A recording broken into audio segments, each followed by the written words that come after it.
السلام علیکم۔ تو کیسے ہیں آپ سب؟ آج میں آپ لوگوں کے ساتھ اپنا روٹین بھی شیئر کروں گی اور ایک وظیفہ کے بارے میں بھی بتاؤں گی، وہ بھی آپ لوگوں کے ساتھ شیئر کروں گی۔ اور سب سے پہلے آپ سے بات کرنا ہے، بات یہ ہے کہ آپ جب بھی اپنے اللہ سے کچھ مانگے، وظیفہ کرتے ہیں، دعا کرتے ہیں، آپ دل سے کریں، آپ یقین رکھ کر مانگا کریں۔ آپ دیکھیں جیسے پرندے ہیں، وہ صبح نکلتے ہیں، یعنی وہ اپنے خالق و مالک کے اوپر یقین رکھتے ہیں، اعتماد کرتے ہیں۔ پرندے ہر صبح اللہ تعالیٰ پر یقین رکھتے ہیں، وہ نکلتے ہیں، شام کو پیٹ بھر کر واپس لوٹتے ہیں۔ وہ کامل یقین ہوتا ہے اور ان کے پورا یقین ہوتا ہے کل کی روزی کا کیا بنے گا۔ وہ عرض نہیں کرتے، کسی سے مانگتے نہیں ہیں اور نہ اگلے دن کے لیے جمع کرتے ہیں۔ وہ نہ آئندہ کے لیے ہمیشہ پریشان ہوتے ہیں اور نہ ہی انہیں مستقبل کا غم ہوتا ہے۔ دل میں وہ اپنے رب کی تسبیح کرتے ہیں، روز اپنے رب سے رزق پاتے ہیں، خوب مزے سے اڑتے ہیں اور نیا پرواز بھرتے ہیں۔ تو ہم انسانوں کا بھی یہی ہے، ہم اللہ پاک پر پورا یقین رکھیں گے، پورے یقین سے وہ چیز مانگیں گے، وہ ہمیں کیوں نہیں عطا کریں گے۔ وہ تو ہر وظیفے سے پہلے، ہر دعا سے پہلے کامل یقین اللہ پاک پر ہونا بہت ضروری ہے۔ جیسے پرندے اللہ پاک پر یقین رکھتے ہیں، اور کاش انسان بھی اللہ تعالیٰ پر یقین کرنے لائق بن جائے۔ یقین ہوگا تو توکل ہوگا، اور توکل ہوگا تو پھر وہ پرواز ہوگا۔ اللہ تعالیٰ کے بھروسے پر بڑے بڑے فیصلے، بڑے بڑے کارنامے، بڑے بڑے نیکیاں حاصل ہوتی ہیں، اور اپنے اللہ کے ساتھ اپنے رشتہ ایسا مضبوط کر لے کہ آپ کے کسی اور کے پاس ہاتھ پھیلانے کی ضرورت ہی نہ پڑے۔ میں آپ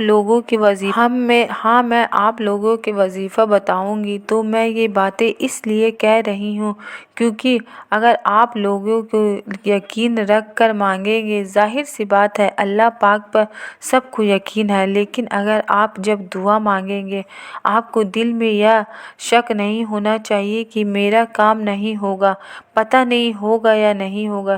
یہ باتیں اپنے دل میں نہیں لانی ہے، اپنے وظیفہ کرنا ہے، دعا مانگنا ہے، اپنے دل میں بس یہی سوچنا ہے کہ میرا کام ہوگا، ہر حال میں ہوگا۔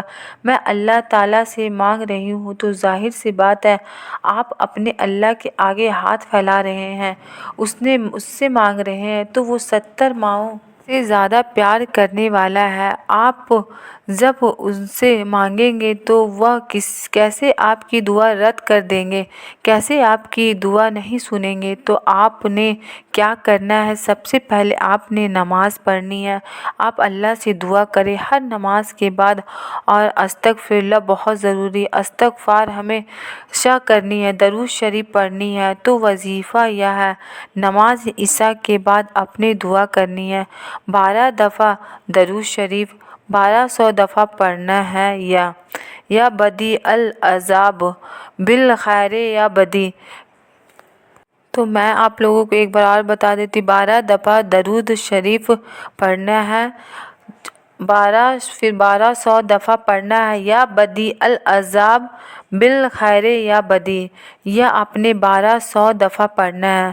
تسبیح پر پڑھ لے یا کون کر کے اپنے 1200 دفعہ پڑھنا ہے، اور اس کے آخر میں پھر اپنے 12 دفعہ درود شریف پڑھنا ہے۔ آپ کوئی بھی درود شریف پڑھ سکتے ہیں، درود ابراہیم آتا ہو، کوئی اور درود شریف آتا ہو، آپ نے وہ پڑھ لینا ہے۔ پہلے بھی 12 دفعہ پڑھنا ہے اور اینڈ میں بھی 12 دفعہ پڑھنا ہے، اور اس کے بعد آپ نے اللہ پاک سے رو رو کر گڑ گڑا کر دعا مانگنی ہے۔ اور آپ دیکھیں گے کہ آپ یہ عمل کریں گے، اور جیسے ہی یہ 12 دنوں کا عمل ہوتا ہے، اور ضروری نہیں کہ 12 دن کے اندر آپ کا کام ہو نہ ہو، جب تک آپ کا کام نہیں ہوتا آپ پڑھتے رہیں، اور یہ بات صحیح ہے کہ 12 دن کے اندر کام ہو جاتا ہے۔ یہ بدیو اللہ پاک کا شفاعتی نام ہے، اور اس کے معنی ہے پھر سے پیدا کرنے والا، دوبارہ سے پیدا کرنے والا۔ تو اس کو آپ نے اس عمل کو اپنے 12 دن مکمل کرنا ہے، اور دیکھیے گا 12 دن کے اندر ہی آپ کا کام انشاءاللہ ہو جائے گا۔ یہ ہر کام کے لیے ہے، آپ لوگ کر سکتے ہیں۔ آج جمعرات ہے، جمعہ کی رات ہے، جمعرات کا دن اور رات ہے، وہ جمعے کا ہے، تو آج سے کل بھی آپ کر سکتے ہیں جس دن، لیکن جمعرات اور جمعہ کوئی خاص ہوتا ہے، اسی وجہ سے جمعرات یا جمعہ کو آپ کریے گا تو وہ بہتر ہوگا۔ اور ایک دوسرے کے ساتھ شیئر بھی کیجیے گا، اور ہمارا کام ہوا یا نہیں ہوا، ٹھیک ہے نا۔ اور کسی بھی انسان پر پھر سے کہہ رہی ہوں، کوئی بھی امید نہیں رکھیے گا، اور بس اپنے رب پر امید رکھیے گا، یقین رکھنا ہے صرف اللہ کے اوپر۔